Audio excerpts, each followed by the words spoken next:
कल एक न्यूज़ आ रही थी पाकिस्तान से जिसके अंदर कि पाकिस्तान जो है वो अपनी जो गारमेंट की एक्सपोर्ट है वो यूरोपियन यूनियन को करता था और उसको एक जीएसपी प्लस की एक फैसिलिटीज मिली थी जिसके अंदर जो है उसके अंदर टैक्सेस नहीं लगते थे, तो एक रिड्यूस कॉस्ट के ऊपर बेचा जाता था। तो they have a they can able to compete with other garment suppliers. तो इनकी जो चीज़ें थी वो सस्ती थी, जो सस्ती होती थी तो अ, वो कम्पीट कर पाते थे और इसलिए उनकी एक्सपोर्ट अच्छी रहती थी वहाँ पे। इनकी जो टोटल एक्सपोर्ट होती थी उसकी 28% जो एक्सपोर्ट है वो ये लोग यूरोपियन यूनियन को करते थे। लेकिन अभी क्या होना शुरू हुआ है कि जो जिस तरीके से पाकिस्तान ने डिफ़ॉल्ट करा है ह्यूमन राइट्स में और लेबर राइट्स के अंदर, तो उसके अंदर यूरोपियन यूनियन ये इसको रिव्यू कर रही है कि जो जीएसपी प्लस जो हम स्टेटस देते थे वो इसलिए देते थे कि जो इनको मुनाफा होता था वो यूटिलाइज करेंगे ह्यूमन राइट्स के ऊपर, लेबर राइट्स के ऊपर, पॉवर्टी के ऊपर और डेवलपमेंट के ऊपर। पर उसकी जगह ये तो वहाँ पे प्रॉब्लम बहुत ज़्यादा सीरियस होती जा रही है। तो क्यों ना ये जो जीएसपी का प्लस का जो स्टेटस है वो ले लिया जाए, वापस ले लिया जाए।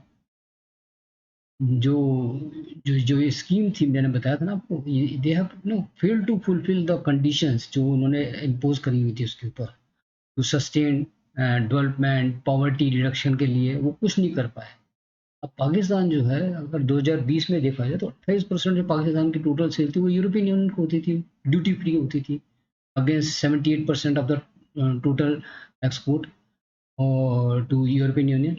और यूरोपियन यूनियन ने जो है अपनी जो they have tighten their requirement of GSP plus programme, और जो जो ग्रांट करती थी duty free access to more than 66% of the goods.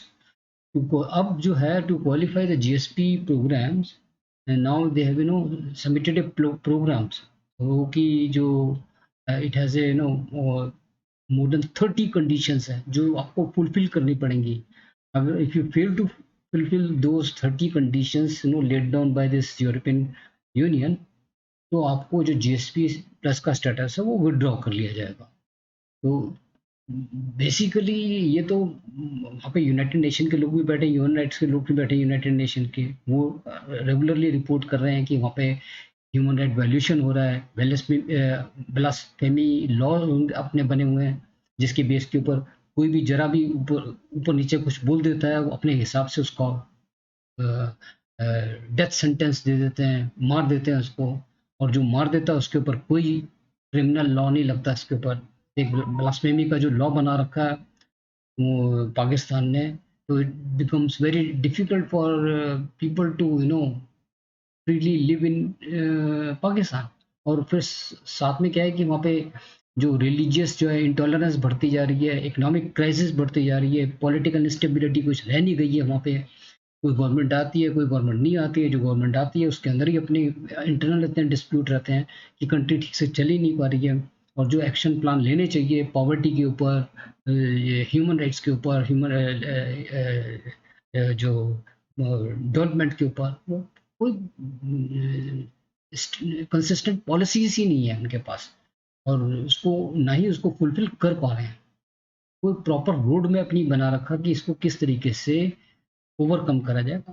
तो एक क्यास हो रखा है पाकिस्तान के अंदर।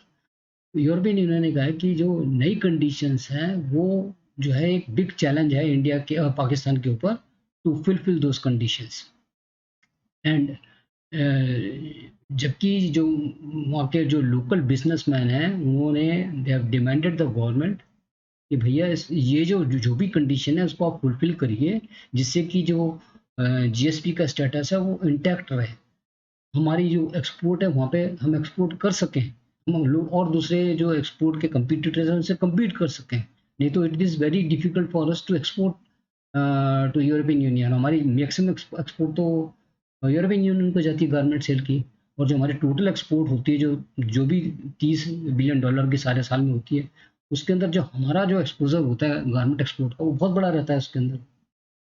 तो वहाँ पे पाकिस्तान में क्या, वहाँ पे वीमेन अब्यूज़ है, डिटोरिएशन ऑफ प्रेस फ्रीडम्स है, और rising case of enforcement of disappearance, लोग मिस हो जाते हैं, मिसिंग पीपल इतने सारे लोग मिसिंग है वहाँ पे, पता ही नहीं चलता। पॉलिटिकल इंस्टेबिलिटी मैं आपको बता ही चुका हूँ, है ही। तो ये जितनी भी सारी चीज़ें ये वायलेट कर रहे हैं, जीएसपी प्लस की जो कंडीशन है उसको वायलेट कर रहे हैं। और यूरोपियन पार्लियामेंट है उन्होंने यही डिबेट कर रहे हैं कि जो पाकिस्तान को जो हमने जीएसपी प्लस स्टेटस दे रखा उसको इमीडिएटली हटा दिया जाए। और इसको हम आगे कंटिन्यू नहीं कर सकते क्योंकि पाकिस्तान ने रिफ्यूज कर दिया है कि डेथ पेनल्टी हो, अबॉलिश द डेथ पेनल्टी, ठीक है ना। तो ये ह्यूमन राइट के अगेंस्ट है। जर्मनी ने तो पाकिस्तान को वार्न करा हुआ है losing the GSP plus status for blocking the imports. Germany ने इसको कहा है कि भाई ये जो जीएसपी स्टेटस है ये विड्रॉ कर लेना चाहिए पाकिस्तान के साथ। जर्मनी जो है वो पाकिस्तान की जो बिड है फॉर जीएसपी उसको रोकना चाहता है। और क्योंकि जो इस्लामाबाद है inability to control the anti France protest, अभी जो एंटी फ्रांस प्रोटेस्ट था उसको नहीं कंट्रोल कर पाया। यहाँ तक कि धमकी दे रहे थे वहाँ के जो एक्सट्रीमिस्ट थे कि हम फ्रांस के लोगों के ऊपर जो यहाँ पे इस्लामाबाद में जो पाकिस्तान में उनके ऊपर एक्शन लेंगे। एक टेरर फैला रहे थे, एक डर फैला रहे थे वहाँ के एक्सट्रीमिस्ट, लेकिन उनके ऊपर कोई कंट्रोल नहीं था, कोई एक्शन भी नहीं लिया गया पाकिस्तान के ने इन एक्सट्रीमिस्ट के ऊपर। तो ऑब्जेक्टिव क्या है जीएसपी स्कीम का? To contribute to the poverty reduction का, एक्सपोर्ट पॉवर्टी रिडक्शन का, जिससे कि जो जो एक्सपोर्ट ये बूस्ट कर रहे हैं वो यूटिलाइज करा जाए पॉवर्टी रिडक्शन के अंदर। जो भी पैसा है जो मुनाफा हो उनको एक्सपोर्ट का वो पॉवर्टी रिडक्शन के अंदर जाए and to promote the sustainable development and a good governance. लेकिन इनमें से कोई भी ऑब्जेक्ट जो है वो फुलफिल नहीं कर रहा पाकिस्तान। वो सारा का सारा जो पैसा है ना वो किनके पास चला जाता है? वो चला जाता है बिजनेस एलिट्स के पास चला जाता है, जमींदारों के पास पैसा चला जाता है। कुछ भी पैसा जो है जो जिस चीज़ के लिए ये स्कीम खोली गई थी वो उनके पास पैसा पहुंचता ही नहीं है। तो जब ये पैसा पहुंचता ही नहीं है तो क्यों ना ये स्कीम था ना, इसके पास कोई रोड मैप है कि जो ह्यूमन राइट वायलेशन हो रही है या जो लेबर राइट वायलेशन हो रही है या पॉलिटिकल इंस्टेबिलिटी, कोई रोड मैप नहीं है। और इसकी वजह से जो एक कियास फैल गया है पाकिस्तान के अंदर वो हम कंटिन्यू नहीं कर सकते। जो हम ये बेनिफिट जिस चीज़ के लिए देते थे उस चीज़ के लिए बेनिफिट जाता ही नहीं था, ना ही यूटिलाइज होता था। और जो भी जो थे एक्सट्रीमिस्ट थे आज तक उनको कोई पनिशमेंट तक नहीं दी गई है पाकिस्तान ने। यानी कि they are supporting the terrorist. If they are not punishing them it means they are supporting those terrorist. And जो इंटरनेशनल एग्रीमेंट था पाकिस्तान के साथ उसके अंदर कोई भी पॉजिटिव रिजल्ट नहीं आया है। तो पाकिस्तान रिमेन ए ट्रबलिंग। ये यूरोपियन पार्लियामेंट के मेंबर पीटर वैन डेलन ने बोला।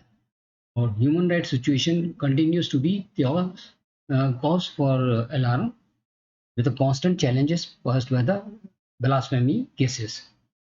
तो ये जो परसिस्टेंट जो है पॉलिटिकल इंस्टेबिलिटी है या नो साइन ऑफ सब्सिडाइजिंग या रिसेंट जो अरेस्ट हुई है, जैसे अभी रिसेंट अरेस्ट हुई है प्राइम मिनिस्टर इमरान खान की, उसको भी वो उसके अंदर इंक्लूड करके चल रहे हैं यूरोपियन यूनियन में। यूरोपियन यूनियन तो यूरोपियन यूनियन ने फाइनली अब जो है वो बहुत सीरियसली ले रहे हैं। उन्होंने बोला है कि जो जो इम्प्लीमेंटिंग जो 27 इंटरनेशनल जो एग्रीमेंट है ऑन ह्यूमन राइट्स का, लेबर राइट्स का, एनवायरमेंट एंड गुड गवर्नेंस का, वो पूरा पाकिस्तान को they have to fulfil all those agreements.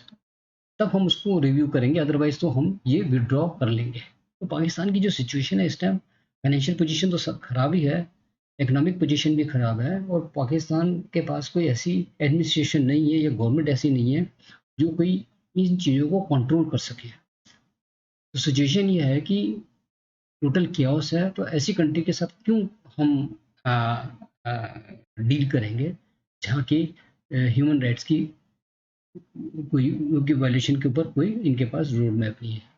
उधर जो है जो गवादर में एक अटैक कर दिया उन्होंने बलूचिस्तान के